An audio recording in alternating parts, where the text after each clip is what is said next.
Y hoy tengo que decir que con sensaciones encontradas, por un lado poniendo a prueba lo que podría ser la objetividad, si se quiere, periodística, y después de 3 años de haber continuado un caso, de haber seguido un caso, en el cual internamente, personalmente, con la almohada, con los amigos, con los familiares, eh, podía comentar y charlar y decir que el profesor Juan Trigatti era inocente y que la familia estaba sufriendo un calvario que realmente no se lo podían desear a nadie, ¿no? Y la admiración también por Fernanda de Luca, que, que transitó todo este momento, todo esta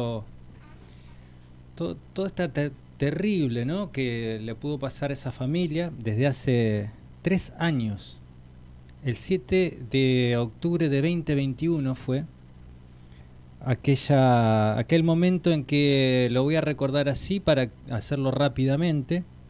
Es que a partir de algún testimonio, eso nunca lo sabremos, algún comentario hecho por algún niño y la pregunta incisiva de un familiar de esos niños, se fue haciendo una bola por los grupos de WhatsApp y rápidamente, en algunos minutos, estaba el veredicto de, de los padres del Jardín Ceferino Moncurar, de algunos padres del Jardín Ceferino Moncurar, allá en el norte de la ciudad. Estaba el veredicto de que Juan Trigatti había abusado de sus hijos, de sus alumnos, y esto empezó a ser así y terminó con una especie de pueblada en la puerta de su casa, no en la puerta, adentro también, donde mataron a sus mascotas, las ahorcaron, donde destruyeron todo lo que tenía, donde las saquearon a la casa, y en donde también se pudo ver, y lo pueden ver en imágenes, la cara de los familiares de estos niños a los cuales ellos aseguraban que habían sido abusados. Y a partir de eso, desde el 7 de octubre del 2021, vaya fecha, 7 de octubre, ¿no? 7 de octubre del 2023, otra fecha trágica. A partir de eso, una familia de Santa Fe, docentes, laburantes, vivieron un calvario que incluye 8 meses presos en Las Flores, que incluye no volver a trabajar, que incluye señalar con un dedo a una persona que era un profesor con una imagen no solamente intachable, sino con la solidaridad de siempre y con el cariño hacia sus alumnos que hacía que los pueda contener cuando venían mal. Y también eso generó que muchos otros, en estos 3 años, con el ejemplo de la tortura institucional que estaba sufriendo Juan Trigatti y su familia, ahora lo podemos decir el nombre y el apellido, aunque todos lo decían, pero nosotros acá no, más allá que nos visitó, estaba contando y mirando en todo este tiempo 5 veces acá, 4 veces en Periodismo Salvaje, y creo que no una amistad, pero sí por lo menos una complicidad con Fernanda de Luca pudimos hacer también, dando algunas charlas en algunos lugares que requerían de que podamos por lo menos aclarar de lo que es esto del principio de inocencia, en el cual esta justicia de Santa Fe, por lo general, y casi diría que en lo general, lo ignora, lo quiere ignorar, y lo único que es un sistema burocrático que tiene que determinar aquello que se propuso, y es mantener, incluso diría, la paz social en algunos casos como este, aunque tengan que torturar a una persona, a un profesor, a una familia, a todos los profesores, a todas las docentes que tienen miedo de abrazar a un niño si viene llorando, no sea que le pase lo de Juan Trigatti, no sea que le pase lo de Vanessa Castillo, no sea que le pase lo de Darío Céspedes. Esta es la realidad de los docentes que no están paritarias. Y la impunidad también garantizada por la justicia, esta justicia que realmente yo no quería hablar mucho porque tenía, la verdad, miedo, porque entiendo que son decisiones políticas que toma la justicia, no jurídicas, que quizás la presión sobre este caso podía llegar a ser en contra de que el veredicto sea lo más limpio posible, porque claro, la justicia entera como organización, como poder, hoy le tiene que decir a esta familia, pero le tiene que decir a toda la sociedad que durante 3 años mantuvo esto y que durante 3 años esos chicos, esos 5 chicos, fueron sometidos a las más terribles vejámenes y revictimizaciones o victimizaciones para que un par de fiscales puedan decir, ¿vieron que tenía razón? Aunque ustedes no crean, pasa por esto. Y la última vez que nos visitó hace un mes, Fernanda de Luca, hay un trabajo que ella hizo, que en ese momento por supuesto no pudimos mencionar, porque también charlábamos si estaba el temor de que a partir de ese trabajo podría producirse que, para no dar la razón, todos se atajen, y no solamente la justicia, sino los organismos, por ejemplo, que trabajan con las víctimas, organismos municipales, provinciales, la niñez, se vean obligados a hacer todo lo posible para que, de alguna manera, Juan sea culpable. Ese trabajo tiene que ver con una serie de entrevistas que había hecho Fernanda en los organismos, en donde claramente se da uno cuenta de que hay un sistema que está tan podrido que es capaz de arruinarle la vida no solamente a una familia, sino a muchos chicos, y también desvirtuar lo que es la tarea docente. Pasar de ser lo que era un docente, un maestro, a pasar a ser abusadores, porque a alguien se le ocurrió, como una bola, como un juego de fichas de dominó, tumbar la primera para que vaya corriendo y así llegar hasta la última. Fernanda nos contaba incluso cómo se dio este juicio, en el cual se ocultó y no fue público, como dice la Constitución, porque la familia de las pretensas víctimas no querían que el periodismo o la comunidad tenga acceso público a ese juicio como debe ser. Incluso también atentó contra el derecho de defensa del ex imputado, ya no, Juan Trigati, el profe, que no podía estar en la sala, incluso comunicándose con su abogado por si quería preguntar algo. A todo eso tuvieron que pelear, y es así, por ejemplo, pueden saber ustedes cómo se fue llevando el juicio después de 3 años, desde el día 1. Audio número 1, video número 1. La familia de la madre que había hecho la declaración esa mañana, ¿no? Por la cual se había pedido que no esté en los medios, que no esté Juan en la sala. Las mismas personas que estuvieron en la puerta de mi casa incendiándola. En la puerta y adentro. Y adentro. Las mismas personas que me agredieron a mí físicamente en la puerta de tribunales en la audiencia imputativa, aquel 9 de octubre de 2021. Y bueno, y que durante todo este tiempo también estuvieron por redes difundiendo mi rostro, amenazándome. Yo tuve que interponer una medida de distancia en junio de 2022 para que cesara ese hostigamiento mediante redes. Pero bueno, de hecho, frente a ninguno de estos hechos de violencia que se vienen dando estos 3 años, hubo ninguna medida, ¿no? Entonces, bueno, también claro, porque, entiendo que es lógico que se sienta cierta libertad para eso te iba a decir. Actuar de esta manera. A ver, cierta libertad para actuar de una manera, incluso una manera en la cual había sido denunciado hay imágenes con la cara de las personas que entraron ahí, que se sentían con el derecho, incluso personas que no tenían nada que ver, que robaron, que mataron a las mascotas, que exiliaron de ese barrio a esta familia. Y no voy a ir en contra de las personas que lo hicieron solamente, sino de quienes lo permitieron, porque hubo una denuncia y no se investigó esto. Claro, ¿cómo lo van a tocar?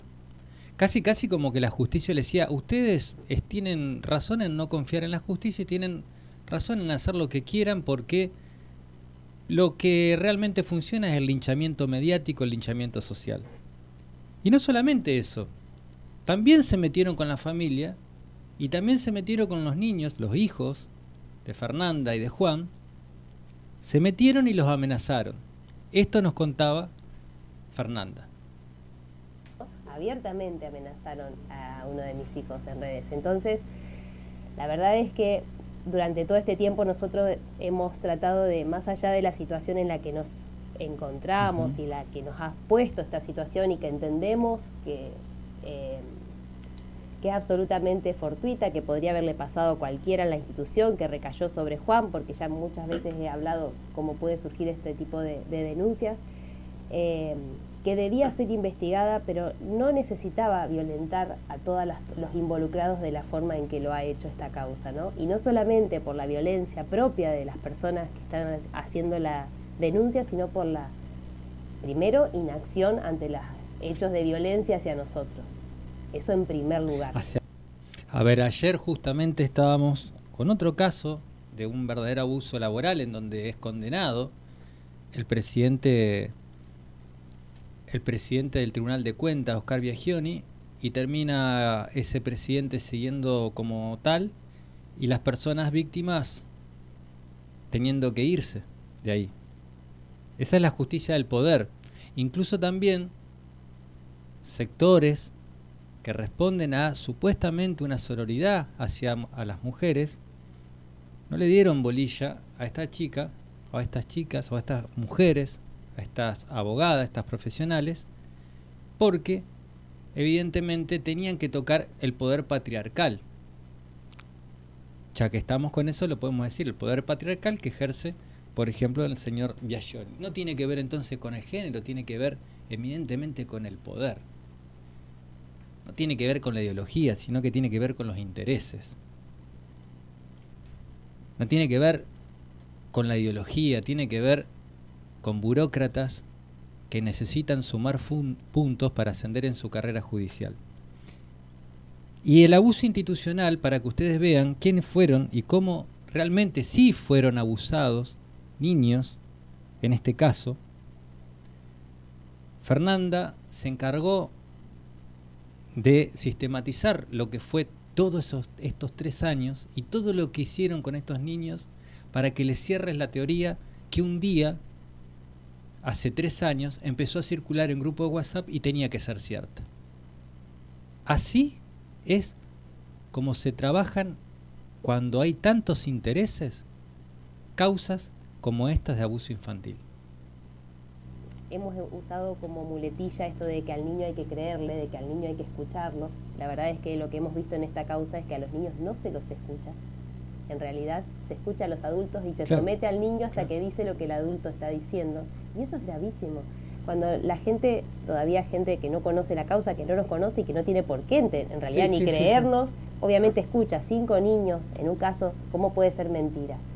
Queremos que por eso el juicio sea puertas abiertas, para que se pueda ver cómo es que llegamos a esta acusación y cómo es que este dicho de que a los niños hay que creerles se termina utilizando en algunas prácticas de operadores judiciales, a veces con intención y a veces por falta de capacidad y de formación para abordar a los niños.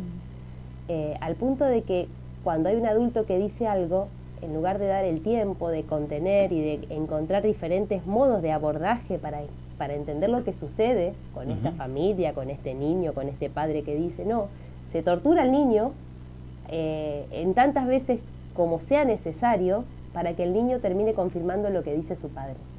Y eso es gravísimo, nadie está observando lo que le pasó a estos 5 niños durante todo este proceso. O lo que dice una fiscal también. no, o sea, no puedo, por eso digo. Sí, yo lo digo. O sea, yo creo que acá hay cosas que deberán explicar los diferentes profesionales que abordaron este caso. No hay forma de explicar que a un niño lo hayan entrevistado 4 organismos diferentes en un mismo día. ¿Cómo? O que lo hayan revisado 3 médicos de 3 organismos diferentes un mismo día. O sea, ¿de cuántos años, perdón? Un niño de 6 años, una niña de 6 años. Entonces, ¿hasta cuándo la vamos a intervenir para que diga lo que queremos que diga? Sería la pregunta, ¿no? Porque como además este primer equipo que interviene en este caso en concreto hace todo un informe de que no decía la niña nada relacionado con un hecho de abuso, de que no había ocurrido nada y no tenía ningún signo, como este equipo en el que intervienen una psicóloga, una psiquiatra, una médica y una trabajadora social, hacen un informe sumamente completo y eso se ve que no satisface a la investigación penal, esta niña luego es intervenida por 2 médicos más y 3 organismos más a fin de interrogarla para ver lo que dice. Escucharon cómo hicieron trizas a 5 niños para que digan lo que ellos querían escuchar. Y lo mantuvieron durante 3 años. Chicos de 6 años que hoy tienen 9 años. Y que pronto van a entender lo que ocurrió. Entonces es mentira que la justicia, la Oficina de Gestión Judicial, decidió que no esté la prensa y que no sea público como debe ser constitucionalmente. Lo que no querían es que se ventilen todas estas cosas que lamentablemente, les digo, se van a ventilar, se van a saber, porque acá lo que hay que cambiar es el sistema. Y esto que hablábamos con Fernanda acá, encriptado, para no entorpecer el juicio y para no entorpecer a los jueces, está todo debidamente no documentado, seguido, documentado, clasificado, día por día, momento por momento, profesional por profesional y organismo por organismo. 4 médicos en un día intervinieron a chicos de 6 años preguntándole por un abuso sexual y revisándolos. ¿Quién se va a hacer cargo de esto? ¿Y quién se va a hacer cargo de que esto no ocurra nunca jamás? ¿Y quién se va a hacer cargo de asegurarle a la comunidad que aquellos que fueron condenados con este mismo criterio son culpables? Y sobre todo son culpables cuando se habla de instituciones como son los colegios, y ahí inevitablemente me tengo que ir al caso Céspedes, al caso del Jardín San Roque, en donde las fiscales, el fiscal Broggi, hicieron desaparecer un disco rígido con las imágenes de la puerta del jardín. Lo hicieron desaparecer de un sobre cerrado y no pasó nada.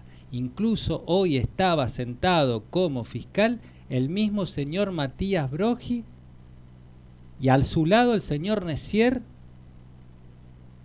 fiscal de fiscales de la ciudad de Santa Fe, del territorio del sector norte de la provincia de Santa Fe, fiscalía número 2, estaba sentado ahí como si nada, bancando los trapos, porque se juegan el pellejo. Pero hay tanta impunidad que encima no les va a pasar nada. Y por último, para que no veamos tan lejano esto, no veamos tan lejano. Finalmente tocamos cosas que tienen que ver con la política nacional, provincial, allá lejos. Pero acá, a partir de un día, un 7 de octubre, para una familia, fue distinto a todos los 7 de octubre anteriores y pasó a ser distinto a todos los 7 de octubre que vendrían. Esto es lo que pasó a la familia, 3 años. Y por esa razón, hoy, lo único que podemos saber es que apenas escucharon el veredicto, se fueron de viaje. Y no quisieron hablar nunca más. Y si no quieren hablar nunca más del caso, ya demasiado aportaron a la justicia, a la sociedad, a los docentes, a los padres y a los niños. Esto es lo que nos contaba Fernando de ese calvario que ustedes tienen que comprender para que no le pase nunca nada a nadie más. Creo que por mecanismo de defensa uno no vive pensando en lo que le puede pasar, ¿no? Claro. Porque si no, Claro, no haría claro. nada. Pero yo a veces, cuando tengo que volver por enésima vez a contar esto, que Sí, nos sí, está totalmente. pasando, sin que todavía termine esta pesadilla, le pido a todos que imaginen que de pronto en su vida alguien Sí, que sí, no sí. conocen, hace una denuncia de estas características y de pronto todo lo que conocían de su vida cotidiana es Se arrasado. terminó. Y se terminó. Se terminó su barrio, su casa, sus vínculos, la libertad para moverse en Y la ciudad. perspectiva también, de decir, el que horizonte. lo hablábamos con Laura, decir, Sí. bueno, y ahora, o sea, El horizonte, Sí. ¿no? El futuro, porque desde hace 3 años nosotros no tenemos futuro, está todo supeditado a esto. Todo en nuestra vida, pensar si mi esposo va a estar para cuando mi hijo se reciba, para cuando mi hija cumpla 15, para cuando... O sea, imaginen lo que es vivir como si de pronto toda tu vida se hubiera puesto entre paréntesis dentro de una pesadilla. imagínenlo. Imaginen semejante cosa. Imaginen 3 años y imaginen 8 meses preso. Imaginen cuántos inocentes lo están por malas investigaciones, no por malas investigaciones, por investigaciones tramposas, solamente para sumar puntos. Pensemos, si se me viene a la cabeza y si está escuchando la salud a la abuela Betty, que fue el testimonio que pudimos tomar acá de una prisión preventiva durante 2 años, pasando lo peor, momento en el cual en donde esta abuela, que era acusada de prostituir a sus nietas, ni más ni menos, se le murió el hijo, en el medio no pudo ir a su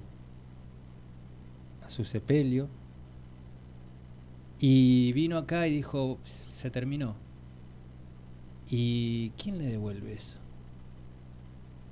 ¿Y quién le devuelve la confianza a la sociedad en la justicia cuando la justicia es la victimaria y es la violenta y es la abusadora?